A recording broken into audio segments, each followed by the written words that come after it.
Olá, queridos, bom dia! Nós estamos estudando as relações entre as orações dentro do período composto. E nós acabamos de ver as orações coordenadas, quando a gente tem as relações de coordenação. Elas não dependem sintaticamente uma da outra, elas são independentes do ponto de vista sintático. E agora a gente vai começar a ver as orações subordinadas, que são exatamente aquelas que, como a gente falou anteriormente, dependem sintaticamente uma das outras. Elas vão ser um termo da oração principal. E dependendo de que tipo de termo a gente está se referindo, elas podem ser substantivas, adjetivas ou adverbiais. Se esse termo da oração é um termo representado por um substantivo, ela vai ser uma oração subordinada substantiva. Se esse termo é representado por um adjetivo, ela será uma oração subordinada adjetiva ou uma oração subordinada adverbial, se esse termo tiver uma função adverbial. Então, vamos lá, vamos recapitular. A gente tem as orações no período composto que podem ter uma relação de coordenação ou de subordinação. Uma vez que elas são subordinadas, elas podem ser substantivas, adjetivas ou adverbiais. O que nós vamos estudar hoje são as orações subordinadas substantivas. Nós vamos ver quais são os tipos de relação de subordinação substantiva que a gente pode ter dentro do período composto.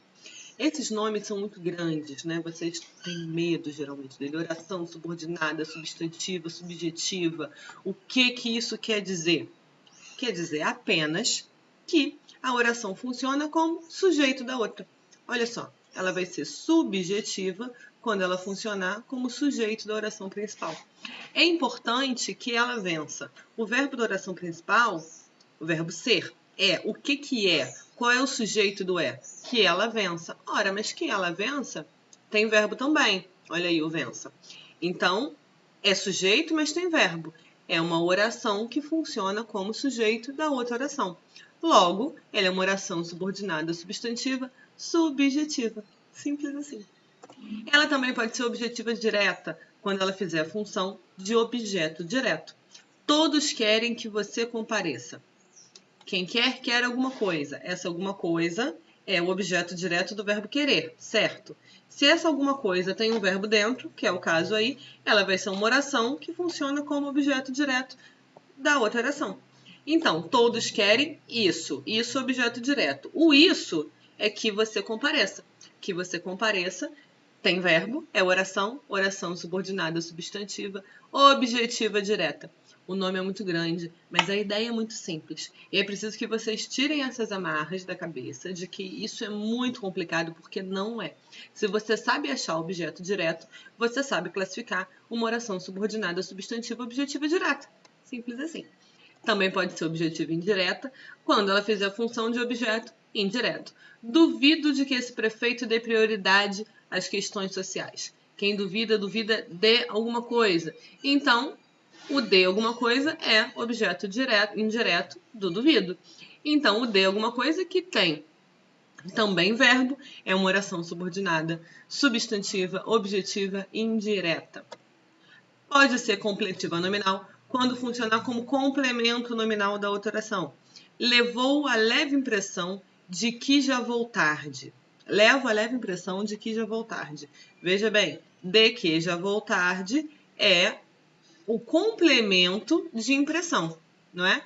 Não é o complemento do levar. Se fosse complemento do levar, seria objeto direto. Mas não é. É o complemento da impressão. Seria objeto indireto, desculpa. É o complemento da impressão e impressão é um nome. Se é um nome, o seu complemento é um complemento nominal. E se esse complemento é uma oração, oração subordinada substantiva, completiva nominal. Pode ser predicativa, quando ela representar o predicativo do sujeito. Geralmente vocês confundem, fiquem atentos para não confundir quando ela é o sujeito e quando ela é o predicativo do sujeito, tá? Presta bastante atenção. A verdade é que ele não passava de um impostor. A verdade é o sujeito. Qual é a característica desse sujeito? É que ele não passava de um impostor. Isso é o que está sendo atribuído a esse sujeito. É característico, predicativo. É a atribuição do sujeito. Essa atribuição é um predicativo. Então, como essa atribuição tem verbo no meio, é uma oração subordinada substantiva predicativa. E, por fim, mais simples ainda, é a positiva, que é quando funciona como aposto da oração principal. De você espero apenas uma coisa, que me deixe em paz. Ora, ora, se isso é um aposto, isso tem verbo no meio. Oração subordinada, substantiva, apositiva. É simples assim, é fácil, não tem como errar. Vocês desmistifiquem a ideia de que isso é a coisa mais difícil do mundo, porque não é. Vamos recapitular aqui antes de finalizar? Período composto, é o que a gente está estudando, ele pode ser composto por subordinação ou por coordenação. Coordenação já vimos no vídeo passado. Tá lá guardadinho. Se quiser, rememora lá. Quando é por subordinação, pode ser substantivo, adjetivo ou adverbial. Estamos estudando agora as substantivas, que podem ser subjetivas, quando representarem um sujeito, objetiva direta, quando representarem um objeto direto, objetiva indireta, quando representar o objeto indireto, completiva nominal, quando representar o complemento nominal, predicativa, quando representar o predicativo, e apositiva, quando representar o aposto. O nome completo da bichinha: oração subordinada substantiva, subjetiva. Oração subordinada substantiva, objetiva direta. Oração subordinada substantiva, completiva nominal e assim por diante. Um beijo, até a próxima!